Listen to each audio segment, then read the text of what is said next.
По смртта на 57-годишниот пациент, Државниот здравствен и санитарен инспекторат изврши вонредна инспекција на клиниката за кардиохирургија во Универзитетскиот клинички центар Мајка Тереза во Скопје.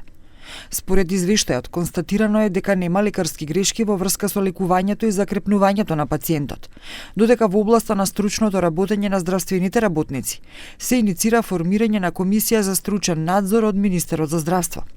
Од увидот е потврдено дека ангиографската сала во торакална хирургија не функционирала веќе 1 месец, а клиниката ги нема ниту потребните стентови за соодветна интервенција на аортата.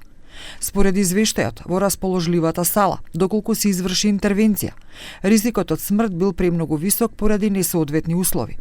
Од оваа причина, лекарите му препорачале на семејството да го испрати преучинатиот на операција во странство, а трошоците ќе бидат на товар на фондот.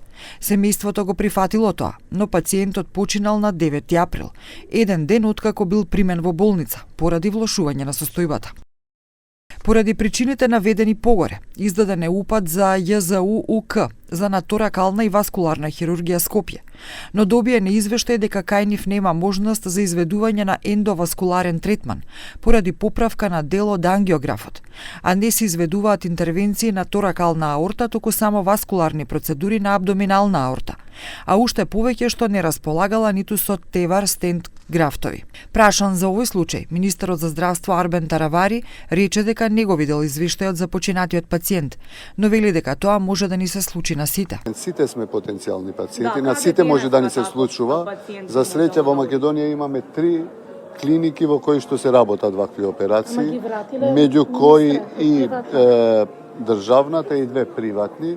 Така да дајте ми да го видам извештајот од ДСЗИ и одговорно секако ќе има доколку имало пропуст или грешка. Операционата сала, која во моментов се реновира, ќе продолжи со работа по 15 мај 2025 година.